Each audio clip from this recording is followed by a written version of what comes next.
Turning challenges into triumph. A lesson from Julius Caesar at Alesia.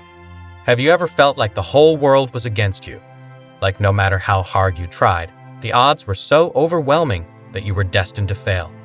Now imagine this: you're surrounded by enemies, cut off from help, and facing an army 3 times the size of your own. What would you do? Would you give up, or would you fight back? In 52 BC, Julius Caesar found himself in that exact situation. What he did next not only changed the course of history, but left us with a lesson that can transform how we face challenges in our own lives. This is the story of the Battle of Alesia, where one man's determination, strategy, and refusal to surrender turned the impossible into victory. Let's set the stage. The Roman general Julius Caesar was in the middle of his campaign to conquer Gaul, modern-day France.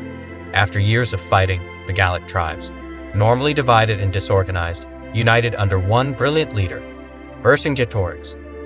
This young, charismatic warrior had rallied tens of thousands of Gauls with a simple, powerful message: fight for your freedom. At the fortress city of Alesia, Vercingetorix made his stand. He fortified his position on a hill surrounded by steep cliffs, a natural stronghold. Inside the walls, 80,000 of his warriors waited. Meanwhile, he sent out messengers to rally an even larger force, hundreds of thousands, to crush Caesar from the outside. Caesar arrived with his 60,000 legionaries and immediately saw the danger. He wasn't just fighting the 80,000 inside Alesia. He was racing against time before the reinforcements arrived. If he retreated, Rome's reputation and his career would be in ruins. If he stayed, he risked being surrounded and annihilated. Most people would see no way out, but Caesar wasn't most people. Instead of retreating, he ordered his men to build, and what they built was nothing short of extraordinary. First, they constructed a wall around Alesia, cutting Vercingetorix off from food and supplies. But Caesar knew that wasn't enough. With the Gallic reinforcements approaching, he ordered a second wall, facing outward. Picture this: 2 concentric circles of fortifications, spanning over 25 miles, complete with towers, trenches, and deadly traps. Now think about what it took to build this. Caesar's soldiers were already exhausted from years of campaigning. They were under constant threat from enemy attacks. Supplies were running low. Yet, brick by brick, trench by trench, they worked day and night, driven by the trust they had in their leader. This wasn't just a test of engineering, it was a test of morale. Caesar understood that leadership isn't just about strategy. It's about inspiring your people to believe in the impossible, to give their all even when the odds seem insurmountable. Then came the attack. The Gallic reinforcements arrived, over 250,000 warriors. From inside Alesia, Vercingetorix launched his assault. The Romans were sandwiched, fighting on 2 fronts. The pressure was unbearable.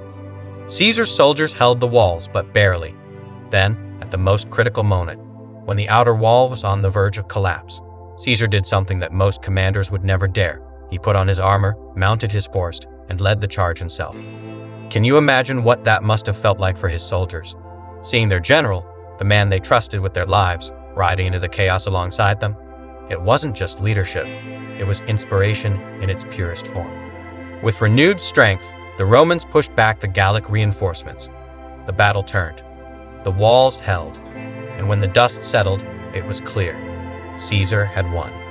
Vercingetorix surrendered, and the Gallic resistance was crushed. This victory didn't just secure Caesar's place in history. It paved the way for him to become the most powerful man in Rome. But this isn't just a story about war. It's a lesson about life. We all face our own battles. Maybe it's a project at work that feels overwhelming, a relationship that's falling apart, or a dream that seems out of reach. Like Caesar, you might feel surrounded, trapped between the walls of your problems and the reinforcements of doubt and fear closing in. But here's the truth. You are not defined by the challenges you face. You are defined by how you respond to them. Caesar could have given up. He could have retreated and blamed the odds. But he didn't. He chose to act. He didn't wait for the perfect circumstances. He created them. And you can do the same. When life feels impossible, don't focus on the size of the obstacles in front of you. Focus on the actions you can take right now to start building your own walls of resilience, determination, and courage. And when the pressure mounts, when you feel like you're about to collapse, remember Caesar. Remember that sometimes leadership means leading yourself. Sometimes it means stepping into the chaos, facing the fear, and refusing to back down. Because at the end of the day, people won't judge you by the difficulties you face. They'll remember you for the actions you take.